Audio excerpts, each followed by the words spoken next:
Este,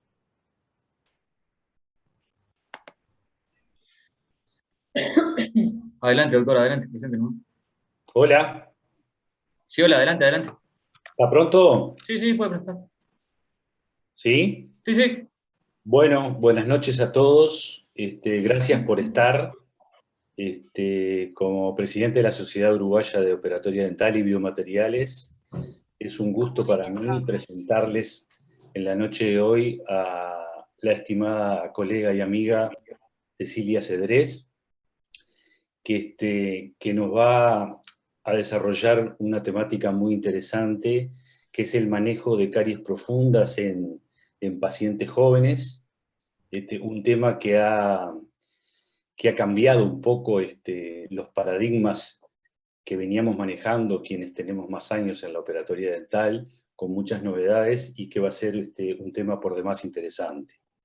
La doctora Cecilia Cedrés es odontóloga con el título de laudelar, es directora de la carrera de odontología de la Universidad Católica del Uruguay, profesora adjunta de las clínicas de operatoria dental y de endodoncia en la Universidad Católica, fue docente colaborador en la carrera de especialidad de prótesis fija y odontología restauradora de la UCU, tiene realizados los posgrados en endodoncia y odontología restauradora, es dictante nacional e internacional de la Asociación Odontológica Uruguaya y es integrante de la Sociedad Uruguaya de Endodoncia y de la Sociedad Uruguaya de Operatoria Dental y Biomateriales, además de poseer el título de especialista en endodoncia por el programa Fundeco de la Universidad Católica. Así que le damos la bienvenida a nuestra querida amiga y que disfruten de la conferencia. Cecilia, Bueno, cuando tú gustes. muchas gracias, Sergio. Bueno, buenas noches para todos. Voy a compartir pantalla. ¿Ven ahí mi pantalla? Perfecto. Bárbaro.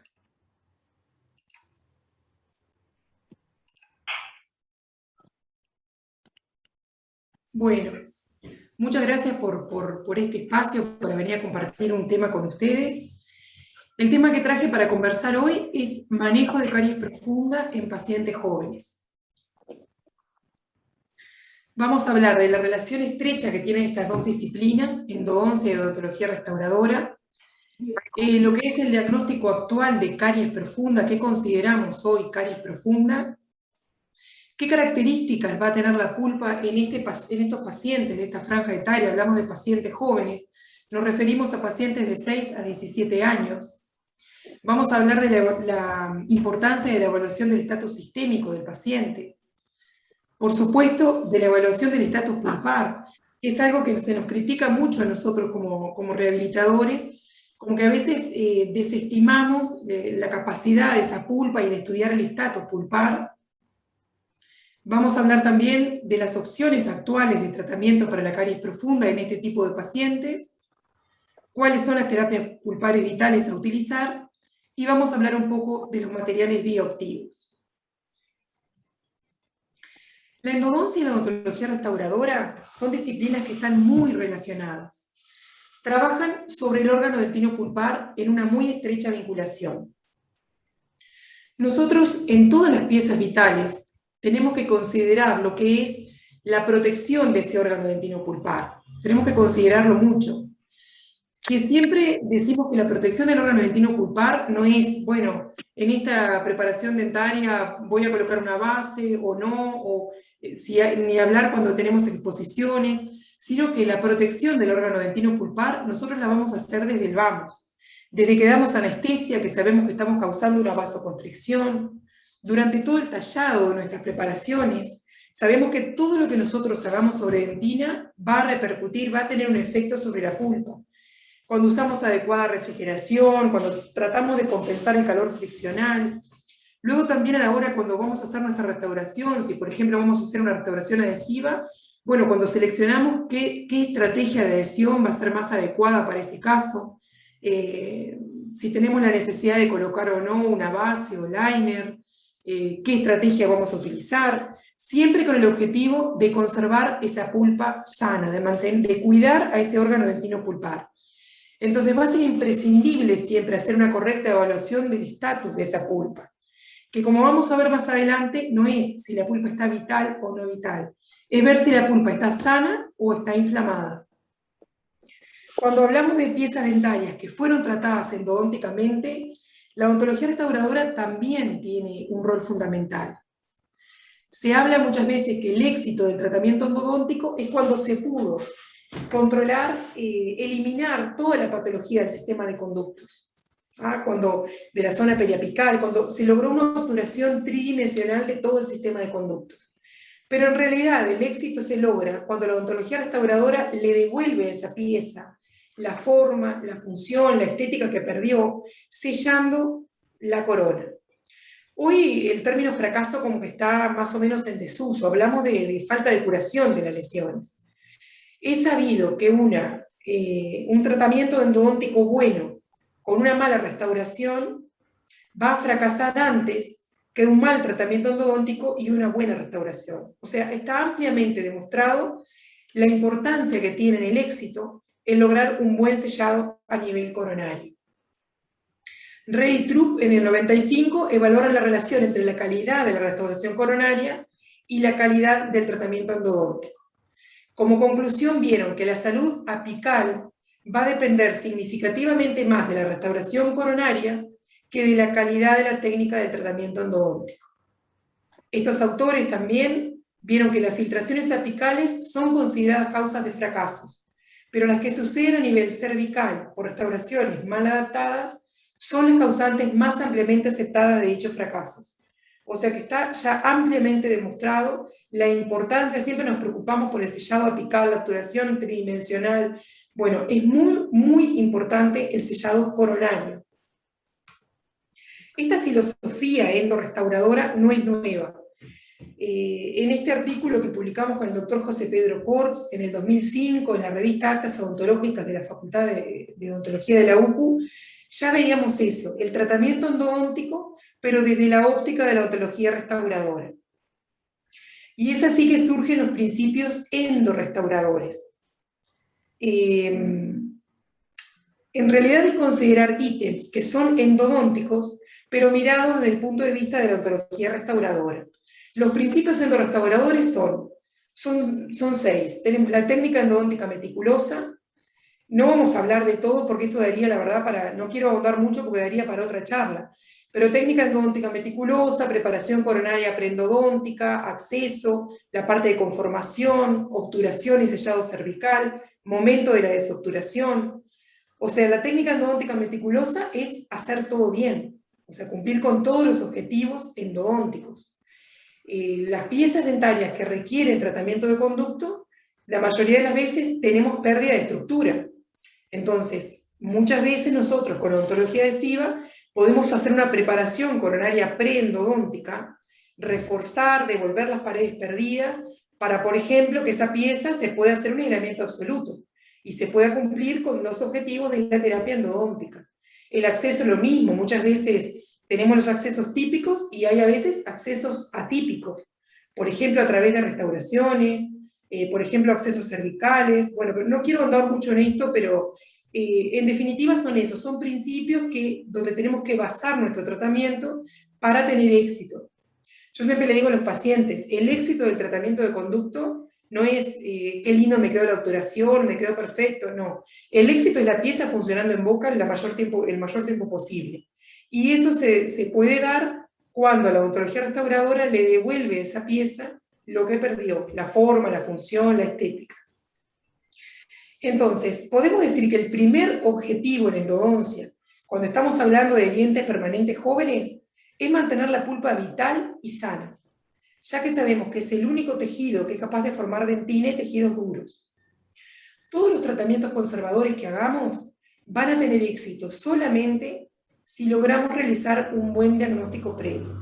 Ese diagnóstico previo va a constar primero de una evaluación del estatus sistémico del paciente, vamos a ver la importancia que tiene, siempre partimos de lo sistémico, y por supuesto una evaluación del estatus pulpar. Antes de restaurar, bueno, voy a evaluar cómo está esa pulpa. En esa evaluación del estatus pulpar, tenemos que considerar los síntomas que presenta la pieza, así como también, muy importante, la cantidad de dentina remanente que tenemos entre la lesión cariosa y la cámara pulpar. ¿Por qué hablamos de pacientes de 6 a 17 años? Bueno, sabemos que a partir de los 18 años de edad se empieza a ver un predominio de fibra sobre las células.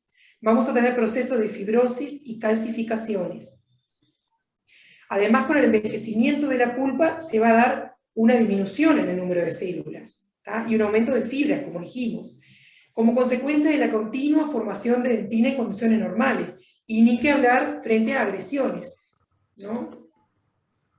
Eso va a dar una reducción del volumen pulpar y no va a ser lo mismo este molar 6, la capacidad que tenga esa pulpa de sobreponerse a todo lo que le pase, que en esta situación. Lo que dijimos, se da una disminución del número de células y el aumento de fibras. Se da esa reducción del volumen y situación pulpar. Entonces, es muy necesario, muy importante, hacer una correcta evaluación del volumen y situación de la pulpa mediante radiografías, a fin de que evitemos accidentes en los procedimientos. Siempre ver la relación de la caries con la pulpa. ¿Qué situación y volumen pulpar tenemos? Hablamos de caries y siempre que tenemos caries tenemos microorganismos, ¿tá? Y siempre van a causar inflamación a nivel pulpar, haya o no sintomatología. Los microorganismos con sus toxinas van a causar inflamación a nivel pulpar. Entonces, siempre vamos a tener pulpitis, vamos a tener inflamación cuando hay caries. Esa pulpitis va a poder ser reversible o irreversible, pero no vamos a tener pulpa sana. Entonces, cuando hablamos de exposiciones pulpares por caries, están contraindicados los tratamientos de protección pulpar directa, porque sabemos que siempre va a haber un grado de inflamación. Baum y Holz, estos autores en el 81, señalan la importancia de la inflamación pulpar preoperatoria en lo que puede ser el éxito de las protecciones pulpares, y concluyen que el recubrimiento pulpar directo debe estar restringido solamente a pulpas que no estén inflamadas y solo cuando tenemos la posibilidad de lograr un sellado hermético del recubrimiento. Volvemos a lo del sellado coronario. Si yo no logro un sellado hermético, va a haber filtración. Si tengo filtración, va a haber bacterias y por ende inflamación. Con una adecuada entonces evaluación del estatus pulpar, nosotros vamos a poder seleccionar cuál va a ser el mejor tratamiento para ese caso, siempre cumpliendo con el objetivo que tenemos de conservar esa pulpa. Ya sea, o sea, no podemos hacer protección pulpar directa cuando tenemos exposición por caries. Entonces veremos qué hacemos. Podrá ser una pulpotomía parcial, una técnica de Sveck o una pulpotomía total, siempre y cuando no estemos en presencia de una pulpa totalmente inflamada. Entonces, en este rato vamos a conversar de exposiciones pulpares, de estas situaciones, exposiciones pulpares por caries, cuando tenemos un espesor de dentina de 2 milímetros o menos, que según la escuela americana lo manejamos como que hubiera exposición, y en pacientes dentro de esta franja etaria, pacientes de 6 a 17 años, por lo que dijimos recién. En cuanto a diagnóstico, bueno, todos, ¿qué les voy a decir a ustedes de la dentina? ¿No? Todos conocemos, es un tejido en el que trabajamos, sabemos que es un tejido permeable, sabemos que esa permeabilidad va a determinar que la pulpa reaccione frente a la caries mucho antes de que la bacteria llegue. Y sabemos que esa permeabilidad es mucho mayor cuanto más nos acercamos a la pulpa, con mayor cantidad de túbulos por milímetro cuadrado y mayor diámetro de los mismos, que la dentina que está más cerca del límite melodentinario. Todos sabemos que la dentina, cuanto más profunda, es mucho más permeable. Se ha demostrado que hay cambios morfológicos en los odontoblastos, en lesiones de caries que afectan solo al esmalte. O sea, la pulpa puede reaccionar a señales que pasan a través del esmalte antes de que se observen reacciones histológicas en la dentina. Una vez que este complejo dentinopulpar se ve afectado por la caries, se va a dar una respuesta inflamatoria inicial. O sea, vamos a tener vasodilatación y edema. Pero ¿qué pasa? Esta respuesta inflamatoria inicial se va a dar en el interior de la cámara pulpar, que es rígida e inextensible. Entonces, eso lleva a que haya un aumento de la presión tisular. Los capilares se comprimen y colapsan. También se van a desencadenar todos los mecanismos defensivos que ya todos conocemos. Van a aumentar los espacios intercelulares, la dentina libera moléculas estimuladoras, aumenta la actividad de la fosfatasa alcalina, ¿no? Se va a depositar dentina esclerótica. Todas estas condicionantes, todos estos mecanismos de defensa, lo que causan es que disminuye la permeabilidad dentinaria.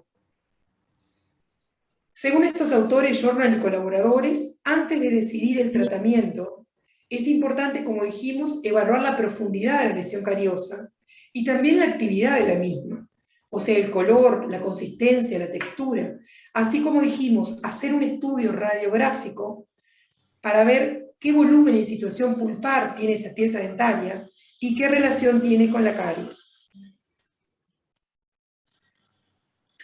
En 2015, en febrero de 2015, en Lovaina, Bélgica, se realizó un consenso internacional donde se reunieron 12 expertos en cariología de muchos países, y fue un consenso sobre terminología de caries profunda y manejo de caries profunda. ¿Cómo definieron a la caries profunda? La definieron como aquella que se encuentra evidente radiográficamente en el tercio interno de la dentina con riesgo de exposición pulpar. Ahí llegaron al consenso de lo que es la caries profunda. Si bien clínicamente es difícil evaluar la profundidad de la caries por el espesor de dentina remanente, las radiografías, tanto periapicales como wide wing, nos van a permitir evaluar la extensión y localización de la caries, la proximidad de la misma con la pulpa, así como también ver si hay lesión o no en la zona periapical e interradicular. Es muy importante todo lo que es el análisis radiográfico. ¿Qué características va a tener la pulpa en esta franja etaria de pacientes? En pacientes, hablamos de dientes permanentes jóvenes, pacientes de 6 a 17 años. Bueno, en estos pacientes vamos a tener una pulpa con un mayor componente celular, lo que va a mejorar y va a dar un mejor potencial para regenerar y formar tejidos duros. Muchos autores coinciden en que las terapias pulpares vitales, que las vamos a ver en un ratito, deben ser realizadas solo en pacientes jóvenes por la alta capacidad reaccional de la pulpa cuando se comparan con pacientes mayores. Es muy importante evaluar al paciente sistémicamente. Todo parte del sistema vascular. Es muy importante realizar una buena evaluación a través de la historia clínica. En muchos casos puede que sea pertinente realizar una interconsulta con el médico tratante. Lo que decíamos, debemos partir siempre de lo sistémico. Lo que rige todo lo que son las terapias pulpares vitales es el sistema vascular. Tiene que estar en estado de salud. Pacientes que tienen, por ejemplo, condiciones de diabetes, pacientes que recibieron tratamiento con corticoides a largo plazo, por ejemplo, problemas renales, pueden presentar alterada su capacidad de respuesta. Nosotros dijimos que muchas veces, por ejemplo, cuando tenemos lesiones apicales, cuando tenemos lo que antes denominábamos focos apicales, en un paciente sistémicamente sano, yo siempre le digo a los pacientes, el tratamiento de conducto no es lo que cura. Nosotros con la endodoncia generamos las condiciones para que el organismo cure. Es el organismo que se va a encargar, habiendo nosotros logrado la limpieza, poder reparar, poder formar tejido óseo en toda esa lesión que se reparó, que se hizo. Entonces, en un paciente sano a veces hay lesiones grandes que pueden llevar de 6 meses a 2 años en reparar totalmente, ¿no? Por eso son muy importantes los controles. Bueno, en un paciente sistémicamente comprometido, en un paciente diabético, por ejemplo, pueden demorar el doble, pueden demorar mucho más. Entonces son cosas que tenemos que considerar. Ni hablar cuando hablamos de terapias pulpares vitales, ¿tá? Partimos siempre del sistema vascular. Bueno, ¿qué decir de la evaluación del acetato pulpar? El objetivo de todas las terapias pulpares, como dijimos, es mantener la salud de la pulpa, ¿tá? Siempre queremos mantener la salud de la pulpa, pero cuando vemos en el estudio radiográfico esto, cuando vemos, por ejemplo, calcificaciones, nódulos pulpares, ya estamos hablando de una pulpa que va a tener disminuida su capacidad de respuesta. Cuando tenemos nódulos pulpares, ya sabemos que esa pulpa va a estar degenerada. Entonces, no vamos a tratar de hacer una protección pulpar directa, porque esa pulpa no va a tener capacidad de respuesta. Por eso es muy importante evaluar además del volumen y situación pulpar, la capacidad de reaccionar que va a tener esa pulpa. Algunos autores recomiendan realizar estas terapias pulpares vitales solamente en casos de dientes con inflamaciones pulpares reversibles, que no tengan patologías periapicales. Sin embargo, muchos estudios han mostrado resultados de éxito en las terapias pulpares en dientes vitales con pulpa expuesta por caries, pero con signos y síntomas de pulpitis irreversible y con lesiones periapicales. Van Hassel, en el 85, descubrió que hay un mecanismo donde la inflamación pulpar no está generalizada, sino totalmente localizada. A partir de un tejido inflamado dentro de la pulpa, se genera un mecanismo diferente al que se creía. La toxina del microorganismo va a llegar por el túbulo e inflama la pulpa adyacente al túbulo. Y esto es la base, el fundamento de la terapia pulpares vitales. No es que se inflame toda la pulpa, se inflama inmediatamente adyacente al túbulo donde entró la toxina. Si esto no se trata, la inflamación va a progresar, pero esa progresión de la inflamación es circunferencial. Lo primero que se inflama es la pulpa coronaria. Continúa inflamándose circunferencialmente, los mediadores químicos de la inflamación van a salir por el foramen y ahí se va a causar una periodontitis de origen pulpar.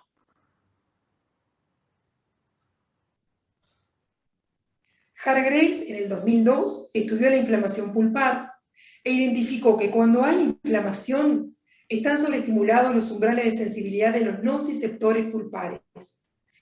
La inflamación se encuentra localizada adyacente a la lesión cariosa. No se disemina en toda la pulpa cameral y radicular. Entonces, esto es la base. Si ese tejido inflamado es removido, es posible conservar en salud el resto del tejido pulpar. Esto es la base de las terapias pulpares que vamos a ver en un rato. Entonces, la evaluación del estatus pulpar juega un rol muy importante en lo que es el éxito o fracaso de las terapias pulpares. Son muy importantes los test de vitalidad, los test de percusión. Por más que con ellos no podemos medir cuánto avanzó la inflamación. Si bien hay estudios que determinan el grado de inflamación pulpar, midiendo los niveles de mediadores químicos de la inflamación, esto no se condice con las posibilidades que tenemos nosotros de hacer un diagnóstico en la clínica.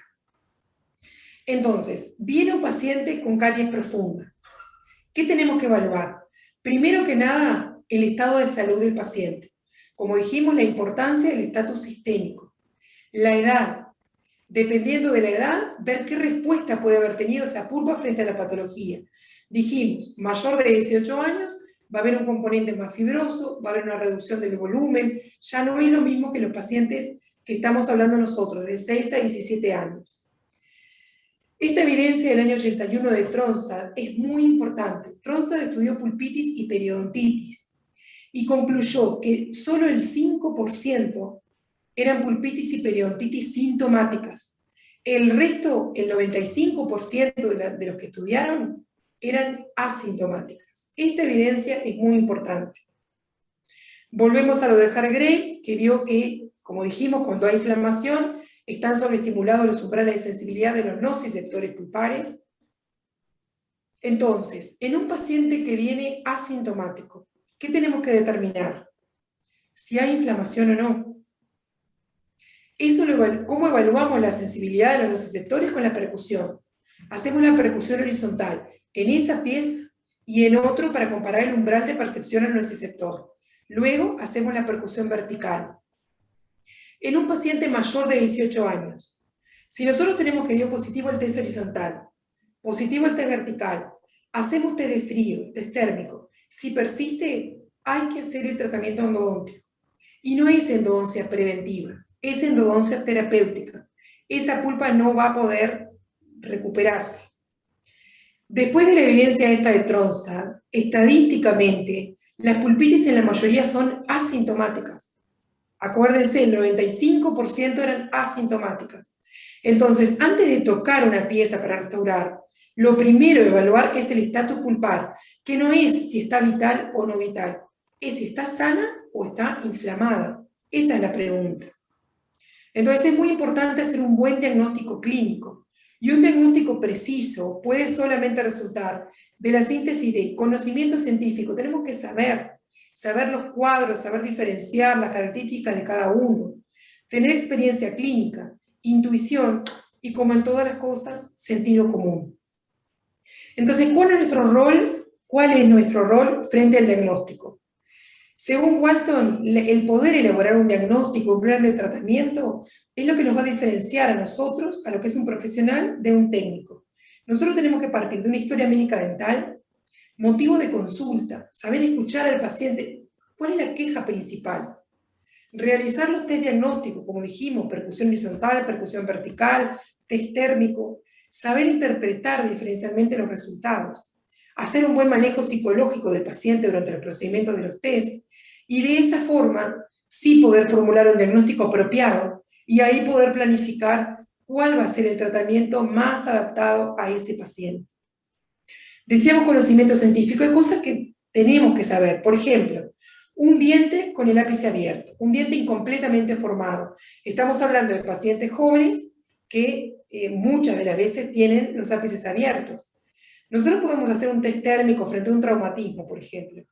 Sabemos que el test térmico negativo en un diente que no completó su edificación radicular es porque no están terminadas la formación de las prolongaciones odontoblásticas. No es porque esa pulpa no esté vital. Entonces, en un diente, una pieza dentaria con el ápice abierto, por más que me dé negativo el test térmico, nunca voy a tocar. No hay que tocarlo. ¿tá? Son consideraciones como a tener en cuenta. También tenemos que considerar todos los factores que pueden estar hablando de un estrés de esa pulpa. Hay muchas situaciones, como decíamos hoy, cuando tenemos presencia de nódulos, calcificación en cámara o en conductos. No podemos hacer protección pulpar directa si la pulpa está degenerada, porque esa pulpa no se va a defender.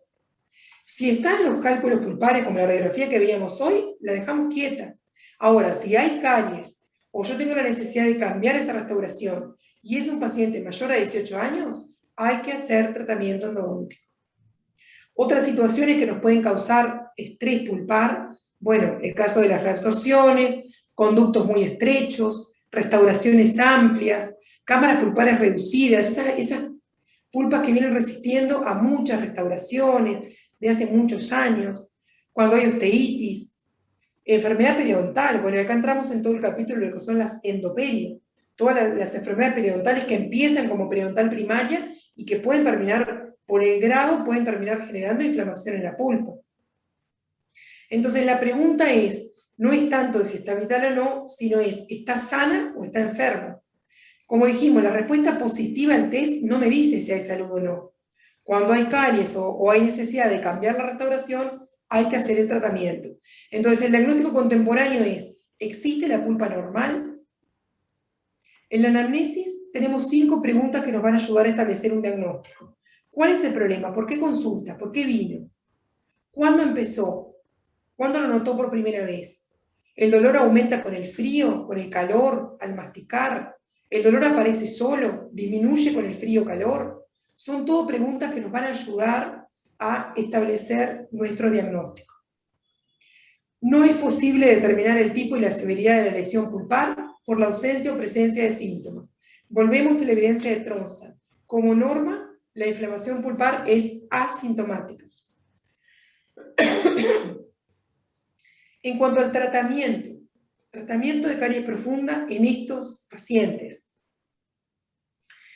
En el tratamiento de caries dentinaria profunda en dientes permanentes, siempre hacíamos la remoción total de la dentina cariada, incluyendo la dentina reblandecida, sin tener en cuenta el potencial que tiene esa pulpa de regenerar dentina. Una complicación que se asocia a eso, una complicación intraoperatoria, es la exposición pulpar, que en muchos casos termina causando la necesidad de realizar el tratamiento endodóntico.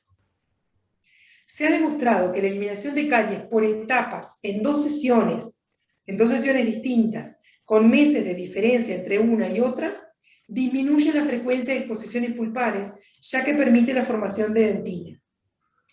La dentina, como todos sabemos, es producida por los odontoblastos, ¿tá? Que son células que persisten en la pulpa y mantienen su capacidad de formar dentina durante toda la vida, lo que le da a este complejo dentino-pulpar la capacidad de responder frente a los diferentes agentes agresores. Estos odontoblastos constituyen la primera línea de defensa de la pulpa frente a las agresiones. Detectan a los microorganismos, generan respuestas inmunes e inflamatorias. Cuando el órgano dentino pulpar se ve afectado por caries, ya sea por caries, por trauma, por diferentes agresiones físicas o químicas, se va a producir esa respuesta inflamatoria inicial que decíamos de vasodilatación y edema. Dijimos que se producía en la cámara pulpar, que es rígida, por lo cual se da un aumento de la presión capilar del tejido y se comprimen los capilares pulpares.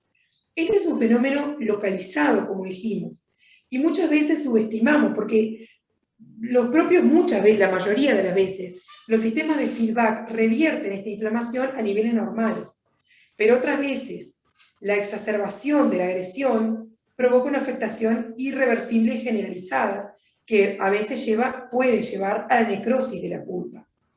Entonces la pulpa reacciona ya desde el inicio de la lesión de la caries en la dentina. ¿Tá? Hablamos del estatus pulpar, si el estatus pulpar es bueno, es positivo, la pulpa se van a desencadenar todas estas reacciones, estos mecanismos de defensa, y la pulpa va a empezar a formar dentina. Va a empezar con la dentinogénesis terciaria, va a formar en la interfase pulpo-dentina, en el sitio de la agresión, va a empezar a formar dentina terciaria. Si estos agentes agresores a veces producen la muerte de alguna zona de odontoblastos y el estatus pulpar es bueno, se van a diferenciar células mesenquimáticas de la pulpa que se llaman células like, que son como odontoblastos y también van a tener la posibilidad de formar dentina. Ahora, si el estatus pulpar no es favorable y no se producen todos estos mecanismos de defensa, esa caries activa va a progresar y empiezan a manifestarse síntomas como sensibilidad a los cambios térmicos. Si esto no se trata, el proceso carioso va a terminar por producir una inflamación irreversible de la pulpa, que va a conducir a una necrosis y como consecuencia de ella a una periodontitis apical. Entonces, volvemos al consenso de Lovaina, Bélgica, del 2015. En ese consenso, en la parte de tratamiento de caries profunda, se definieron dos tratamientos. Lo que es la remoción selectiva de caries y la técnica de stepwise. La remoción selectiva de caries, que está indicada en dientes permanentes, con ápice incompletamente formado, dientes permanentes maduros con pulpa joven, con salud perirradicular y por supuesto con pulpitis reversibles, consta en eliminar completamente caries de las paredes laterales con fresas, porque nosotros queremos lograr un completo sellado, una adecuada adhesión, y en la pared axial se elimina con cucharita de dentina hasta llegar a dentina blanda, y de esa forma evitar exposiciones pulpares. Por otro lado, la técnica de stepwise excavation se utiliza para tratar caries dentinarias profundas, siempre para cumplir con el objetivo de preservar la pulpa, mantener la pulpa sana. ¿Qué se hace? En una primera sesión se elimina la dentina infectada, se deja una obturación provisional, se espera de 8 a 12 semanas, y luego, de pasado ese tiempo, se reinterviene. ¿Para qué se reinterviene? Para eliminar completamente esa dentina cariada, colocar nuestra base, protección, y ahí sí hacer la restauración. ¿Ah? Varios autores, mediante revisiones sistemáticas, sostienen que al realizar esta técnica en dientes asintomáticos, se reduce significativamente el riesgo de exposición pulpar, y es de elección en las caries profundas, aunque no está tan claro si es necesario, reintervenir, o sea, esa segunda sesión donde entramos, eliminamos completamente caries. No está claro si es necesario, porque elegimos por el riesgo de exposición. Autores como Marisa Maltz y colaboradores, Wendick, sugieren la remoción selectiva de caries y restaurar en forma inmediata en lugar de la stepwise. ¿Por qué? Porque de esa forma disminuimos el riesgo de causar una exposición pulpar cuando en la segunda sesión nosotros reabrimos y eliminamos completamente la dentina. ¿Cuáles son las terapias pulpares vitales? Nosotros dijimos que el tejido pulpar puede quedar expuesto ¿cuándo? Bueno, cuando eliminamos caries, puede quedar expuesto por un traumatismo, accidentalmente durante el tallado cavitario. Y es importante conservar a esa pulpa por muchas razones, por muchas conocidas razones.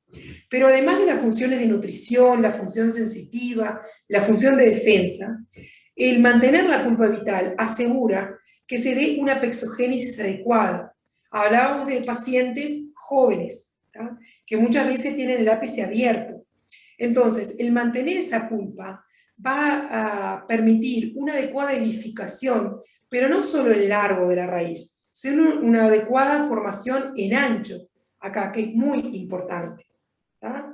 Entonces, cuando frente a una exposición pulpar nosotros realizamos estos tratamientos conservadores, el objetivo es que se cierre esa brecha, o sea, preservar la salud del tejido pulpar y cerrar esa brecha con tejido calcificado, ¿tá? Y así evitar que sea necesario el realizar un tratamiento endodóntico radical. Esta reparación con tejido calcificado la vamos a poder hacer con los materiales bioactivos que vamos a hablar en un ratito. ¿Cuáles son las terapias pulpares vitales? Bueno, la pulpotomía de Speck, dijimos que en una pieza entonces donde tengamos una exposición por caries, vamos a tener inflamación en la pulpa. Entonces no hacemos protección pulpar directa. Speck, ¿qué estudió? Estudió que cuando hay una exposición pulpar, la inflamación, cuando hay exposición por caries, la inflamación en la pulpa es circunferencial, bien localizada, y en un espesor de 2 milímetros de pulpa. Entonces él lo que propone es llegar a la pulpa, hacer con fresa estéril, remover 2 milímetros, o sea que sería toda esa pulpa inflamada, se irriga bastante con clorhexidina, se realiza la hemostasia, y ahí se coloca uno de los materiales bioactivos que vamos a ver. Entonces de esa forma se preserva, porque como decíamos hoy, no es que se inflama todo la pulpa cameral, no, empieza bien localizada y se da circunferencialmente.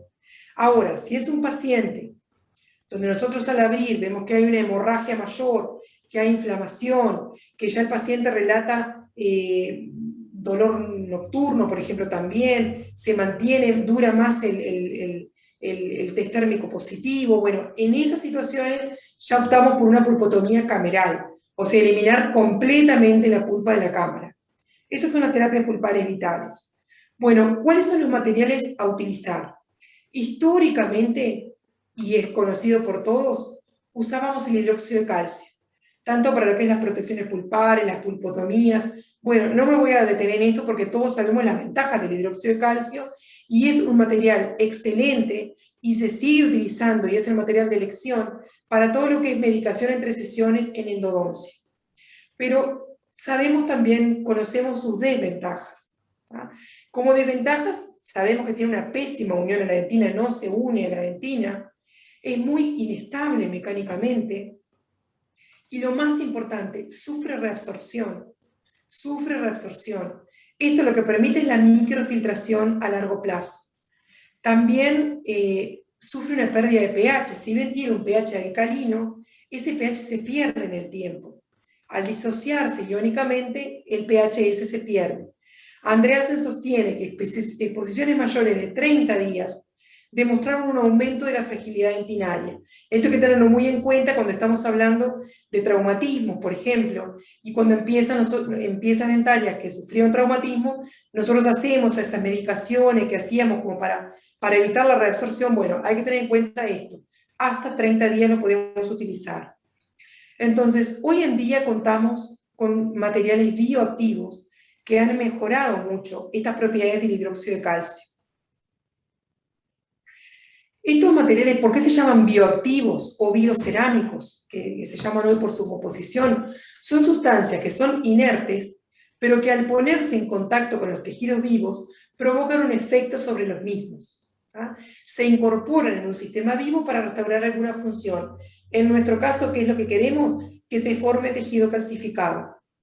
Tenemos que recordar, cuando nosotros hacemos una exposición pulpar, nosotros colocamos hidróxido de calcio, lo que causamos, si ustedes recuerdan, es una necrosis superficial de esa pulpa. Se produce una necrosis y como consecuencia de esta, la pulpa, si está con un buen estatus, puede formar dentina de compensación. dentina terciaria. Nosotros con estos materiales bioactivos, al ponerlos en contacto con la pulpa, no se produce nada de inflamación. Entonces, hoy en día estos superan ampliamente a lo que es el hidróxido de calcio. ¿Cuáles son los materiales que vamos a hablar un poquito? El MTA o agregado trióxido mineral y el biodentine o biodente. Los dos materiales están en nuestro medio. El MTA o agregado de trióxido mineral fue creado en la Universidad de Loma Linda, California, por el equipo de Tora Vinejad y colaboradores que siguen trabajando en este material. El MTA es un polvo con partículas finas hidrofílicas que al ponerse en contacto con humedad va a fraguar, sufriendo un pequeño grado de expansión.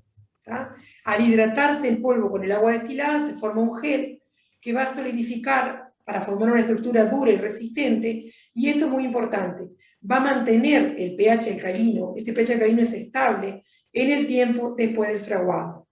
El ProRoot fue comercializado por primera vez en Estados Unidos en el año 95, fue puesto a la venta con el nombre de ProRoot MTA. Al principio surgió el ProRoot en MTA gris, después pasamos al blanco. Este material lo presentamos con el doctor José Carlos Laborde en el primer congreso de la Sociedad Uruguaya de Endodoncia en agosto del 2003, fue cuando lo presentamos y empezamos a trabajar con él. Es un material que va a fraguar en presencia de humedad. Tenemos que pensar que es un material que surgió como material de obturación a retro. Entonces, todos los estudios que vamos a ver se lo comparaba con los distintos materiales que había en ese momento para las obturaciones a retro. Que no se altere su sellado por presencia de sangre, bueno, eso es una ventaja muy importante sobre el hidróxido de calcio, que si bien tiene un similar pH inicial, desciende al ponerse en contacto con sangre, con exudados, con tejidos inflamatorios y, como dijimos, no endurece. Sus propiedades de sellado marginal, ese pH alcalino estable, sus propiedades biológicas, lo hacen muy favorable para lo que es la obturación a retro, el sellar perforaciones, etc. En cuanto a su composición, bueno, así como los cementos de silicato de calcio utilizados hasta el momento, están basados en la composición del cemento Portland. ¿Tá? Son en base a silicato de calcio. Un 75% de lo que es el cemento Portland y un 20% de óxido de bismuto y sulfato de bario que se utilizan para darle radioopacidad y darle más plasticidad. En su comportamiento biológico, bueno, este pH alcalino, al ponerse en contacto con el tejido conjuntivo osteofibroso, le da la propiedad de ser osteoinductor, no reabsorbible. Eso es muy importante. Ese pH alcalino determina para el material propiedades levemente bacteriostáticas. Y ese mismo pH, como dijimos, de 12,5, va a permanecer estable en el tiempo después del fraguado del material. En cuanto a la calidad del sellado, Tora Vinejad y su equipo en el año 93 compararon al MTA con otros materiales que eran utilizados como obturadores a retro, como la amalgama libre de zinc y el Super EVA.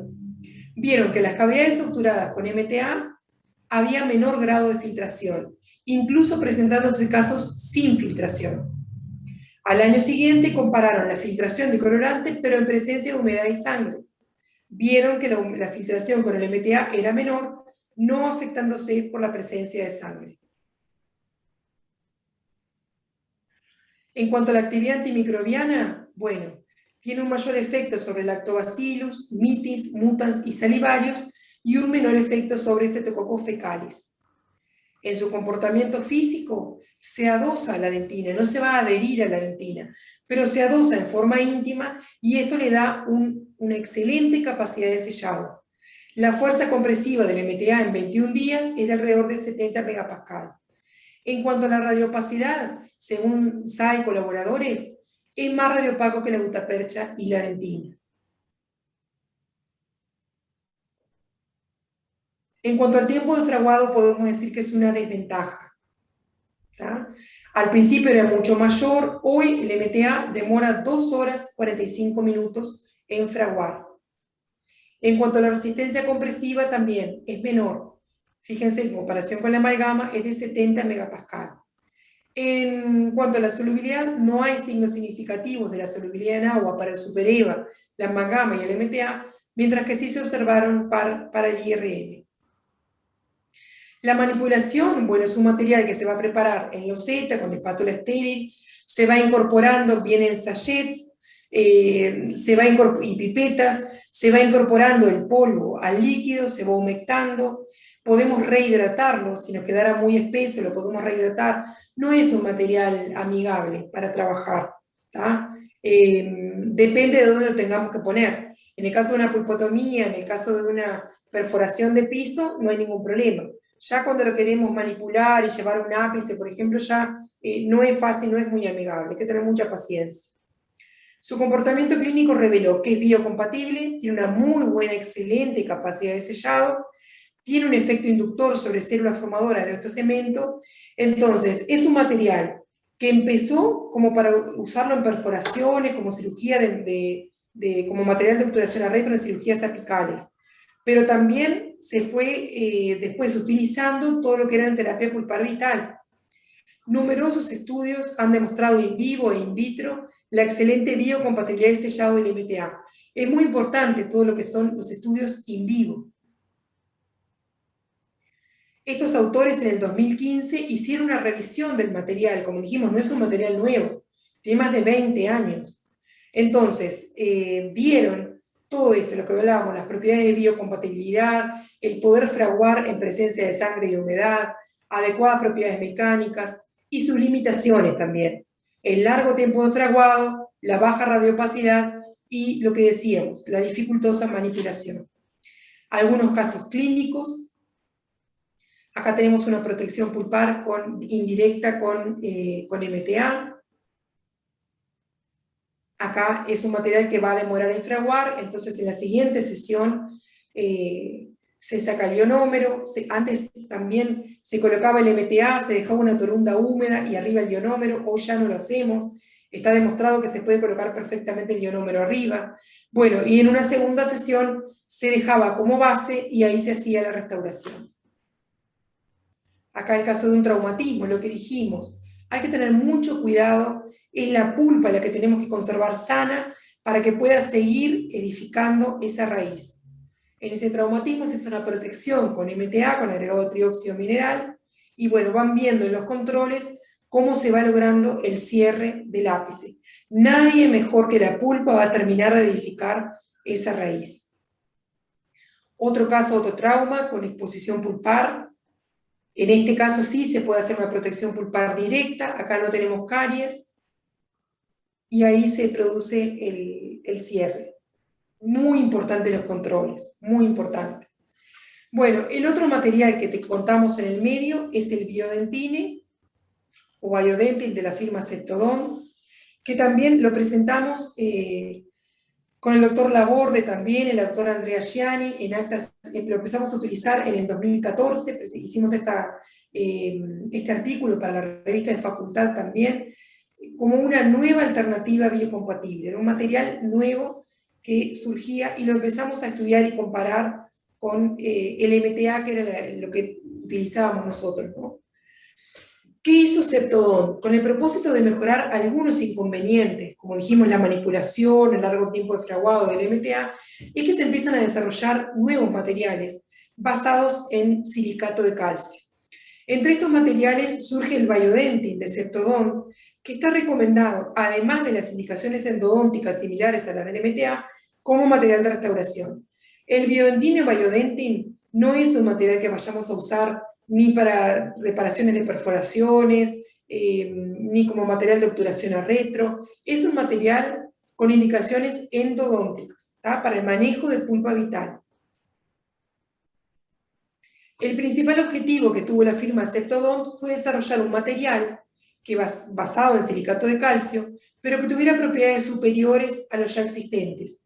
Lo que hicieron fue poder fabricar su propio silicato de calcio, muy puro. Controlaron cada paso de la formulación, ¿tá? Garantizando así un producto final con una pureza muy buena.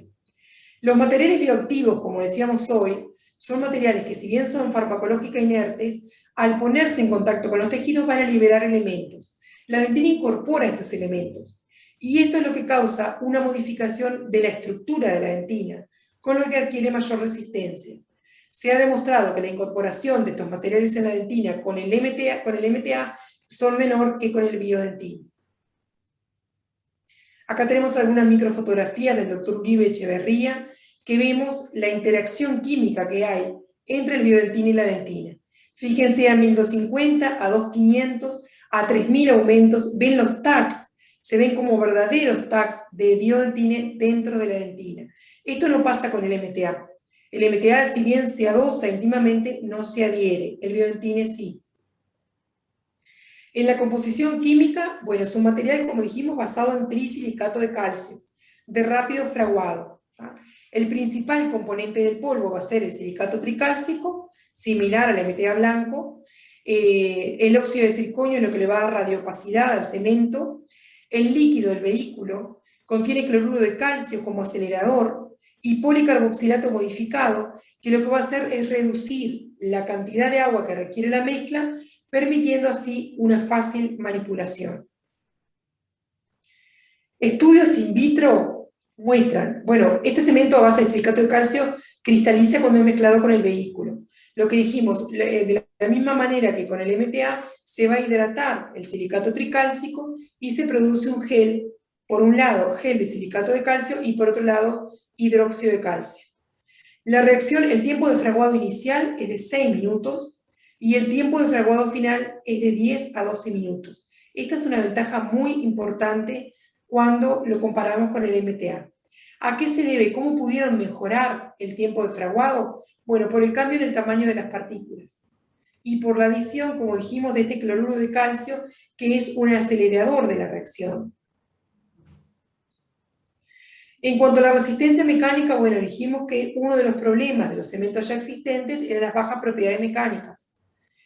Ceptodon, al controlar la pureza del silicato de calcio, bajar el tamaño de las partículas, bajar el nivel de porosidad, es que logra esa mejora en la resistencia. Estas características hacen, bueno, que biodentina, el fabricante lo vende como un excelente sustituto de la dentina y un material ideal para ser utilizado en restauraciones, ya que alcanza una resistencia mecánica en un mes de 300 megapascal. ¿Se acuerdan que esto es similar a la dentina? La dentina hablamos que es de 297 megapascal de resistencia mecánica. Entonces, al alcanzar 300 megapascales, bueno, es bastante similar. En cuanto a biocompatibilidad, bueno, los estudios realizados con el silicato tricálcico, este cemento no es citotóxico, no es mutagénico, no es irritante, es un material seguro, tiene una biocompatibilidad, los estudios demuestran equivalente al MTA. O sea que se puede utilizar como recubrimiento pulpar directo. Se puede considerar como un material adecuado para que se regenere este complejo dentino pulpar, como pasa en las protecciones pulpares directas. Es biocompatible, no induce daño en las células pulpares, puede estimular la formación de dentina reparadora.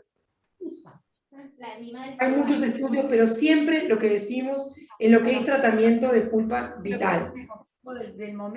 En cuanto a la actividad antimicrobiana, se comparó, estos autores compararon la actividad antimicrobiana del biodentina con el MTA y el vidroionómero. Ninguno mostró actividad contra enterococos fecales. En cuanto a la radiopacidad, compararon biodentina con Fuji 9. Los dos resultaron eficaces, pero mayormente el biodentina.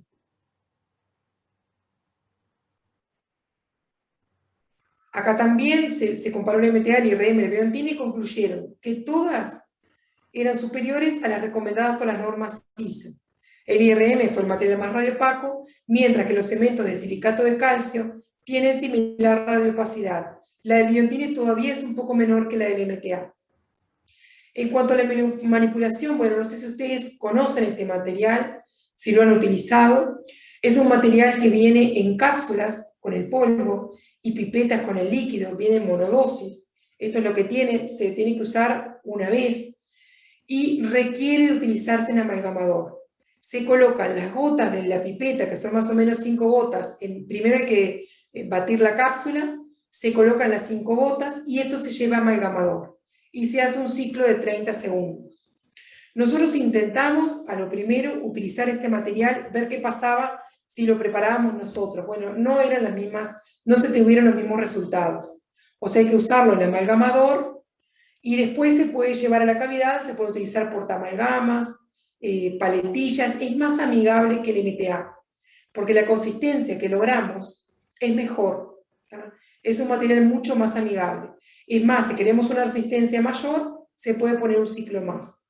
Vamos a poner 5 o 10 segundos más. En cuanto al ajuste oclusal, la manipulación del material, esto es importante. No debe ser manipulado con instrumentos rotatorios y sobre todo con agua. Nosotros llevamos el material a la cavidad con instrumentos condensadores, pero realizando ligera presión. Con esos instrumentos, con la paletilla, con el condensador, podemos ajustar la oclusión y dar una anatomía primaria. Si hacemos excesiva presión, vamos a alterar los cristales del cemento, los cristales que se lograron con la matriz y cuando se forma el fraguado del cemento, y si se alteran los cristales, vamos a perder dureza del material. Entonces, para la manipulación, ¿qué se recomienda? Se recomienda llenar completamente con biodentina en la cavidad en un primer paso. En una segunda sesión, reducir la base del biodentina. Y después de una semana colocarle la restauración definitiva.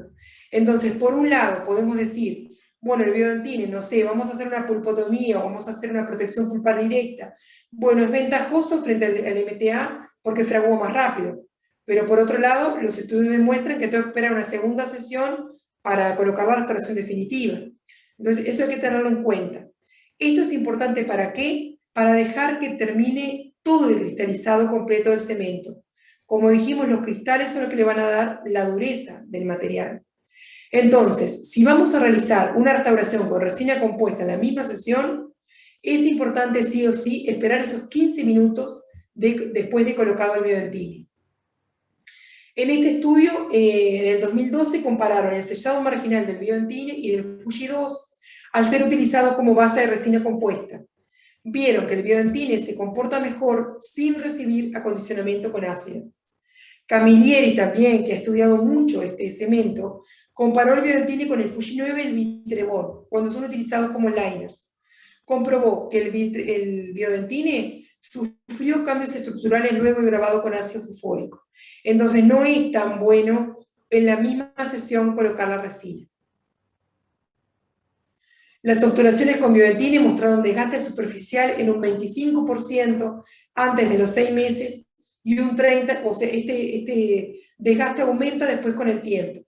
Por esta razón se pueden dejar como material de restauración, pero no más de 6 meses. Después se recomienda sí o sí hacer la resina compuesta. ¿Qué aplicaciones clínicas tenemos para este material? Bueno, como dijimos, para todo lo que son las terapias pulpares, lo podemos utilizar como protección pulpar indirecta, ¿tá? Como un cemento hacer una protección pulpar indirecta. Recubrimiento pulpar directo, como dijimos, cuando tenemos exposición o tenemos un espesor de dentina de 2 milímetros o menos, que la escuela americana las maneja como exposiciones pulpares. Este autor en el 2017 evaluó los factores que influyen en el pronóstico de éxito de las protecciones pulpares con biodentine en dientes permanentes con exposiciones pulpares por caries.